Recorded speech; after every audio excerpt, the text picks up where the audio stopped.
YCP ప్రభుత్వ పాలనలో అప్పులు ఘనం అభివృద్ధి శూన్యంగా మారిందని విజయనగరం జిల్లా గజపతి నగరం మాజీ ఎమ్మెల్యే డాక్టర్ కెఏ నాయుడు అన్నారు. గురువారం గజపతి నగరంలోని టీడీపీ కార్యాలయంలో విలేకరులతో మాట్లాడుతూ 44,000 కోట్లకు రెవెన్యూ లోటు పెంచారని అన్నారు. తెచ్చిన అప్పుకు చేసిన పనులకు ఎక్కడా పొంతన లేదన్నారు. అప్పులకు ఖర్చుకు శ్వేతపత్రం విడుదల చేయాలని డిమాండ్ చేశారు. గోపాలరాజు, లక్ష్మీనాయుడు, బాలాజీ, చైతన్య పాల్గొన్నారు. మహిళల గురించి అడ్రస్ చేయలేదు. బీసీ సబ్ ప్లాన్ లో ఉండే నిధులు 45,000 కోట్ల రూపాయలు నువ్వు సైఫినింగ్ చేసావే. ఈ రాష్ట్రంలో అత్యధికంగా ఉండే బీసీలు నీకు ఏమైనా సరే గురుతర బాధ్యత ఉంటే బీసీల అభివృద్ధి కోసం 45,000 కోట్ల రూపాయలు నిధులు మంజూరు చేయించాను గొప్పలుగా చెప్పుకొని దాన్ని కూడా సైక్లింగ్ చేశామనంటే ఈ రాష్ట్రంలో ఉండే బీసీల మీద నువ్వు ఎంత చిన్న చూపు చూసావో స్పష్టంగా అర్థమవుతుందని జగన్మోహన్ రెడ్డి తెలియజేసుకుంటాను. ప్రజలందరికీ తెలియజేసుకుంటున్నాను. జగన్మోహన్ రెడ్డి అనేక పర్యాయాలు అడుగుతున్నాం, ఈ రోజు కూడా ప్రశ్నిస్తున్నాం. నువ్వు తీసుకున్న అప్పులకు, నువ్వు పెట్టిన ఖర్చులకు ఒక వైట్ పేపర్ రిలీజ్ చేయాలనే అవసరం ఉంది.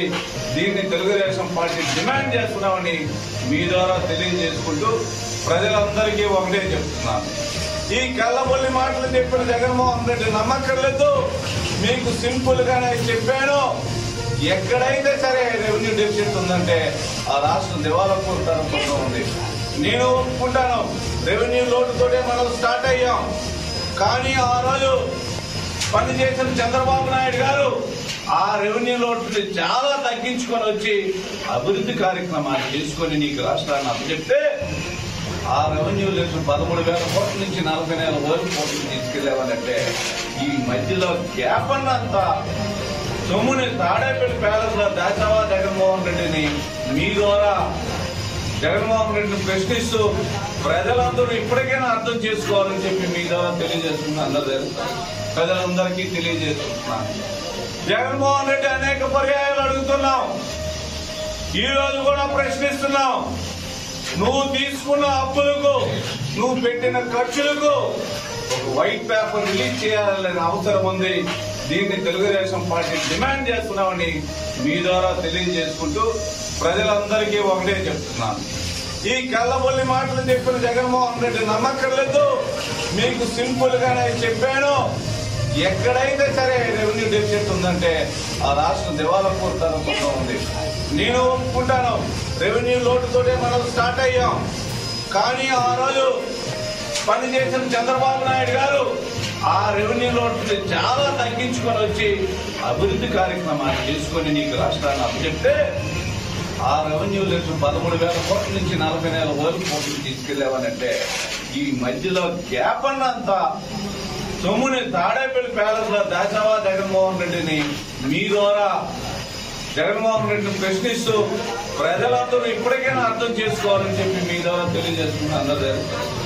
గతసారి ఇచ్చిన బడ్జెట్ లో కేటాయించిన నిధులు ఒకే ఒక ఎగ్జాంపుల్ అడుగుతున్నా. ఆ రోజులో నువ్వు ఇరిగేషన్ కి ఇచ్చిన కేటాయించిన నిధులు 8,000 కోట్లు ఖర్చు పెట్టావు.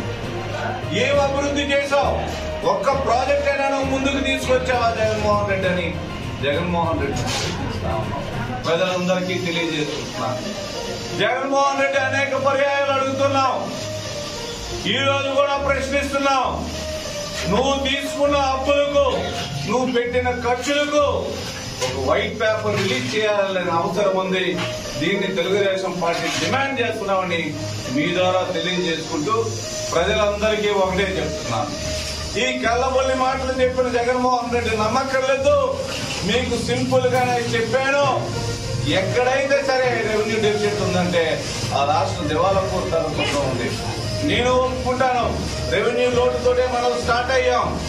కానీ ఆ రోజు పనిచేసిన చంద్రబాబు నాయుడు గారు ఆ రెవెన్యూ లోటుని చాలా తగ్గించుకొని వచ్చి అభివృద్ధి కార్యక్రమాలు తీసుకొని నీకు రాష్ట్రాన్ని అప్పచెప్తే ఆ రెవెన్యూ లెటర్ 13,000 కోట్ల నుంచి 40,000 కోట్లు తీసుకెళ్ళామనంటే ఈ మధ్యలో గ్యాప్ అన్నంత సొమ్ముని తాడేపల్లి ప్యాలెస్ లో దాచావా జగన్మోహన్ రెడ్డిని మీ ద్వారా జగన్మోహన్ రెడ్డిని ప్రశ్నిస్తూ ప్రజలందరూ ఇప్పటికైనా అర్థం చేసుకోవాలని చెప్పి మీ ద్వారా తెలియజేస్తున్న అందరూ తెలుస్తారు.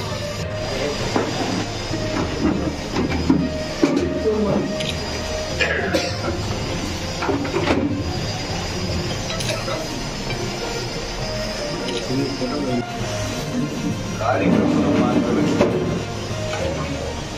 మా నాయకుడు జాతీయ పార్టీ అధ్యక్షుడు శ్రీ నారా లోకేష్ గారు, మా జాతీయ పార్టీ ప్రధాన కార్యదర్శి గారు శ్రీ నారా లోకేష్ గారు ఏ నియోజకవర్గంలో ఎవరిని పెడితే పార్టీ జెండా చక్కగా ఎగిరి మంచి మెజార్టీతో గెలుస్తారో వారిని నిర్ణయిస్తారు. నాకు ఒక పని అప్పు చెప్పారు, ఇక్కడ ఇన్ఛార్జిగా పనులు చేయమన్నారు. నేను అవే చేస్తున్నాను. ఐడిఆర్ఎస్ కానీ మిగతా అభ్యర్థులన్నీ కూడా మా అధిష్టానం చూసుకుంటుంది. ఎవరికి ఏమి ఇవ్వాలో వాళ్ళే చూసుకుంటారు. కానీ మేము ఇక్కడ కింద స్థాయిలో మేము చేయలేము. మాకు వచ్చిన డ్యూటీ ఏంటంటే పార్టీని బలోపేతం చేయడం, వారు చెప్పిన పని చేస్తూ కార్యకర్తల అండగా ఉంటూ ప్రతిపక్షంలో ప్రజల పక్షాన పోరాటం అని చెప్పారు. మేము ఆ పనే చేస్తాం.